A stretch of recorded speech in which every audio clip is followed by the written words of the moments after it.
अस्सलाम वालेकुम। चैप्टर वज़ू करने का तरीका। वज़ू क्या है? क़यामत के दिन वज़ू करने वालों के आज़ा चमक रहे होंगे। वज़ू है तहारत, सफ़ाई इस्लाम का लाज़मी जुज़ है वज़ू। और तहारत के 3 तरीके हैं: वज़ू करना, गुस्ल करना, तयम्मुम करना। पानी के ज़रिए ख़ास खुले हुए आज़ा को धोना वज़ू कहलाता है, जबकि पूरे जिस्म को पानी से धोना कि वो पाक साफ़ हो जाए गुस्ल कहलाता है। तयम्मुम तीसरा तरीका है, साफ़ मिट्टी से ख़ास तरीके से अपने खुले हुए आज़ा को साफ़ करना तयम्मुम कहलाता है। और इसकी इजाज़त मख़सूस सूरतों में ही है, जब वज़ू के लिए पानी ना हो या फिर कोई ऐसा मर्ज़ लाक हो जिससे अगर पानी इस्तेमाल करने से मर्ज़ बढ़ने का ख़तरा हो तो तयम्मुम किया जा सकता है।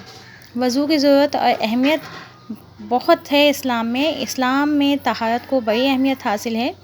वज़ू नमाज के लिए ज़रूरी है, क्योंकि बग़ैर वज़ू नमाज नहीं पढ़ी जा सकती।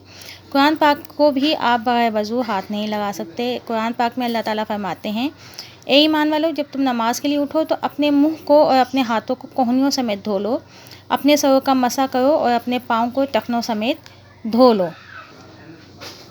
वज़ू एक ख़ास तरतीब से किया जाता है। सबसे पहले वज़ू की नियत करके दोनों हाथों को कलाइयों तक धोते हैं। 3 बार कुल्ली मिसवाक या उंगली अच्छी तरह करना, नाक में पानी दाखिल करना, उल्टे हाथ से छोटी उंगली से नाक साफ़ करना, पूरा चेहरा 3 बार धोना, पेशानी से लेकर थोड़ी तक कानों की लो तक। इसके बाद 3 बार सीधे हाथ कोहनियों तक धोना, उल्टे हाथ को कोहनियों तक धोना। अब सर का मसा करना, आखिर में सीधे और पैर को पहले धोना और फिर उल्टे पैर को टखनों तक अच्छी तरह धोना।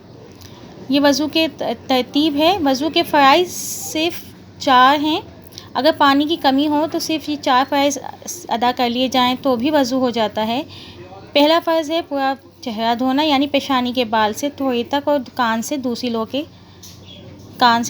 कान की लो तक। दोनों हाथों को कोहनियों तक धोना, सर का मसा करना और पाँव को टखनों समेत धोना। आपको पता है वज़ू के बहुत से फ़वाइद हैं। वज़ू करने से पागलपन के दौरे नहीं पड़ते, लू लगने से इंसान बच जाता है, दिल की अमराज में कमी होती है, जिस्म तंदुरुस्त रहता है, और भी साइंस ने बहुत कुछ साबित किया। तो वज़ू दीन में बेहतरीन अमल है। हम सबको बावज़ू रहने की अल्लाह तौफ़ीक़ अता फ़रमाए।